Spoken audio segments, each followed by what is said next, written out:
Hello everyone, আসসালামু আলাইকুম। আশা করি তোমরা সকলেই ভালো আছো। তোমরা দেখছো ফুটবল সাইট এবং আমি আছি তোমাদের সাথে সোহান। তা কালকে আমাদের গেমে অনেক নতুন প্যাক এসেছে, মানে অনেক নতুন কার্ড এসেছে। তা আমি এক করে তোমাদেরকে সবগুলোর রিভিউ দেব। তা ১ম এ আমি আমাদের যেই পোটো প্যাকটি আছে সেটি রিভিউ করে দিচ্ছি। আর এই প্যাকে কি তোমাদের কয়েন খরচ করা ঠিক হবে কিনা? কিংবা এই প্যাকের সবথেকে বেস্ট কার্ড কোনগুলো সেগুলো তোমাদেরকে আমি আজকে দেখিয়ে দেব। আর আমি শুধু এই প্যাকের বেস্ট কার্ডগুলো নিয়ে কথা বলব। তা সর্বপ্রথম আমি যেই কার্ডটা নিয়ে কথা বলব এই প্যাকের, সেটাই হচ্ছে এই প্যাকের সবথেকে বেস্ট কার্ড। তা সেটা হচ্ছে আমাদের এই সাবিনহর এই লেফট মিডফিল্ডারের বুস্টিং কার্ডটি। তা এটা হচ্ছে আমাদের সবথেকে বেস্ট কার্ড এই প্যাকের। তা এখন তোমরা বলতে পারো জুড বেলিংহামের আগ মানে বাদ দিয়ে আমি কেন ওকে বেস্ট রাখলাম? তা সেটা আমি তোমাদেরকে একটু পরেই দেখিয়ে দিচ্ছি। তা ও একটা লেফট মিডফিল্ডার এবং ওর প্লেইং স্টাইল হচ্ছে ক্রস স্পেশালিস্ট, যা ওর একটা প্লাস পয়েন্ট। এই জন্যই আমি ওকে এই নাম্বার 1 এ বেস্টে রেখেছি।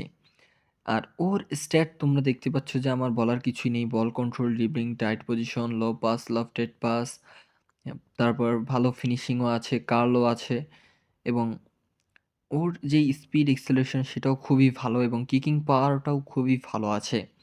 এবং ওর যে স্ট্যামিনা এবং ব্যালেন্স যা খুবই ভালো এবং ফর্মও হচ্ছে আনওয়ারিং ফর্ম।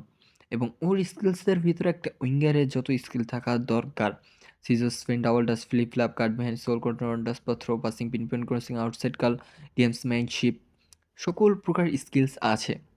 তা বলতে পারো ওর ভিতরে কোনো শুটিং স্কিলস নেই, কারণ তারপরে ওকে আমি এই বেস্টের ১ নাম্বারে কেন রেখেছি? এর কারণ হচ্ছে ওর প্লেইং স্টাইল।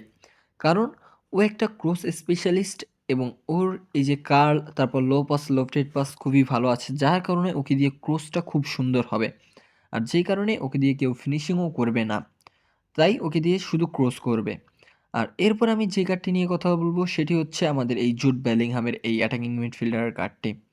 তা ওর প্লেইং স্টাইল হচ্ছে হোল প্লেয়ার এবং ওর স্ট্যাটও বলার কিছুই নেই। ভালো অ্যাটাকিং অ্যাওয়ারনেস, ভালো বল কন্ট্রোল, ড্রিবলিং, ভালো টাইট পজিশন আছে, লো পাস আছে, লুপটেড পাস ঠিকঠাক, ফিনিশিং ভালো আছে, হেডিংও দেখতেই পাচ্ছ ঠিকঠাক একটা ভালোই দিয়েছে কার্লো এবং স্পিড এক্সেলারেশন এই দিকে ও একটু, মানে ওর একটা মাইনাস পয়েন্ট এক্সেলারেশন।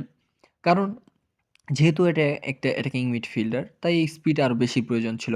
তারপর কিকিং পাওয়ার দেখতে পাচ্ছ, ব্যালেন্স, স্ট্যামিনা, তারপরে ফিজিক্যাল কন্ট্যাক্ট ঠিকঠাকই আছে এবং ফর্মও হচ্ছে আনওয়ারিং ফর্ম। এবং ওর স্কিলসের ভিতরে double touch, flip flap, cut behind turn, sole control, long range curl, first time shoot, on touch pass, through passing, outside curl, fighting spirit. মানে দেখো, ওর ভেতরে কোনো শুটিং স্কিলস নেই। তারপরেও আমি ওকে ২ নাম্বারে রেখেছি। কারণ হচ্ছে যে ওর শুটিং স্কিল থাকা দরকার ছিল। কারণ ও একটা অ্যাটাকিং মিডফিল্ডার। আর যেহেতু ওকে দিয়ে অ্যাটাকিং মিডফিল্ডার এবং হোল প্লেয়ার, তাই ওকে দিয়ে ফিনিশিং করতে চাইবে অনেকে। কিন্তু ওর ভিতরে ফিনিশিং এর কোনো স্কিলস নেই। তাই আমি ওকে সেকেন্ড রেখেছি। আর অন্যদিকে ওই সাবিনো, ও তো ক্রুজ স্পেশালিস্ট। তাই ওকে দিয়ে বেশিরভাগ লোকই ক্রুজ খেলবে। ওকে দিয়ে ফিনিশিং করবে না। আর তার জন্য ওর কোনো স্কিল, মানে শুটিং স্কিল ম্যাটার করে না ওইরকম। তাই আমি এটাকে ২ নাম্বারে রেখেছি এই জুড বেলিংহামকে। তা এরপর আমি যেই কার্ডটি নিয়ে কথা বলব সেটি হচ্ছে আমাদের 3rd বেস্ট কার্ড এই প্যাকের। তা সেটাও একটা খুবই ভালো কার্ড। কিন্তু সেটার একটা মাইনাস পয়েন্ট আছে।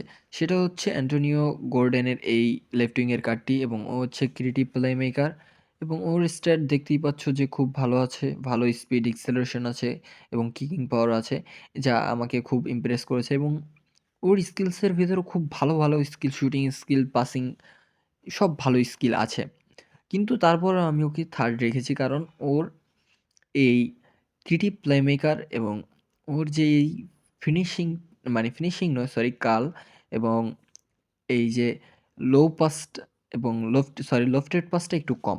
কারণ যেহেতু উইঙ্গার সেহেতু ওর এইগুলো বেশি একটু ম্যাটার করে এবং ব্যালেন্সটা দেখতে পাচ্ছ যে খুবই কম। আর ওর ক্রিয়েটিভ প্লেমেকার সাথে ও শুধু উইংই খেলতে পারে, মিডফিল্ডার আর কোনো পজিশনে খেলতে পারে না। তাই আমি ওকে ৩ নাম্বারে রেখেছি। তা এরপর আমি এখন শুধু ৩ টা কার্ড দেখিয়ে দিচ্ছি যা এই প্যাকের ভালো কার্ড। সেটা হচ্ছে যে ব্রায়ান মি মিডিওমো এবং আমাদের আছে এই যে লিসান্দ্রো মার্টিনেজ। এটাও একটা খুবই বেস্ট কার্ড। এই প্যাকের এবং তারপর আছে আমাদের কডি গ্যাকপো। এই ৩ টাও একটা বেস্ট কার্ড এই প্যাকের ভেতরে। তা আমার কাছে স্বল্প সময়ের জন্য আমি ওদের বেশি কিছু দেখাচ্ছি না। মানে স্ট্যাট ঐরকমভাবে দেখিয়ে তোমাদেরকে বলছি না। এর কারণ আমি ওদের রিভিউ করেছি। ওরা খুবই ভালো কার্ড। মানে উপরে যেই ৩ টা যেরকম বেস্ট কার্ড, এই ৩ টাও এরকম বেস্ট কার্ডই। কিন্তু এই যেই ৬ টা কার্ড, এই ৬ টা কার্ড বাদে অন্য কোনো ভালো কার্ড নেই। আর এই ৬ টা কার্ডের ভেতরে আমাদের যেই সাবিনো এই কার্ডটি এবং আমাদের যে জুড বেলিংহামের কার্ডটি আছে, এই ২ টাও হচ্ছে এই ৬ টার ভেতরে বেস্ট কার্ড। তো এখন কথা হচ্ছে কি তোমরা কয়েন খরচ করবে কিনা? তা আমার মতে অবশ্যই তোমরা কয়েন খরচ করো এই প্যাকে। কারণ এই প্যাকে অনেক ভালো, ভালো কার্ড আছে। যাদের কোনো একটা ভালো স্কোয়াড নেই তারা তো অবশ্যই এই প্যাকে কয়েন খরচ করো। কারণ খুব ভালো, ভালো কার্ড আছে। আর যাদের কোনো ভালো কালেকশন নেই যেমন জুড বেলিংহামের ভালো কার্ড নেই কিংবা সেভিনহোর মতো এরকম ক্রস স্পেশালিস্টের কার্ড নেই, তারা অবশ্যই কয়েন খরচ করতে পারো। আর যাদের ভালো ক্রস স্পেশালিস্ট আছে কিংবা জুড বেলিংহামের কালেকশন আছে কিংবা অ্যাটাকিং মিডফিল্ডারের কার্ড আছে তারা এই প্যাক স্কিপ করো। আর যারা নতুন তারা অবশ্যই এই প্যাকটায় কয়েন খরচ করতে পারো আমার নির্দ্বিধায়, কারণ এই প্যাকটা খুবই ভালো একটা প্যাক। তা আশা করি তোমরা বুঝতে পারছো যে আমি কি বলতে চাইছি। তা এই ছিল আজকের ভিডিও। আশা করি তোমাদের ভিডিওটি ভালো লেগেছে। যদি ভিডিওটি ভালো লেগে থাকে তাহলে চ্যানেলটা প্লিজ সাবস্ক্রাইব করে দিও এবং ভালো থেকো তোমরা সবাই।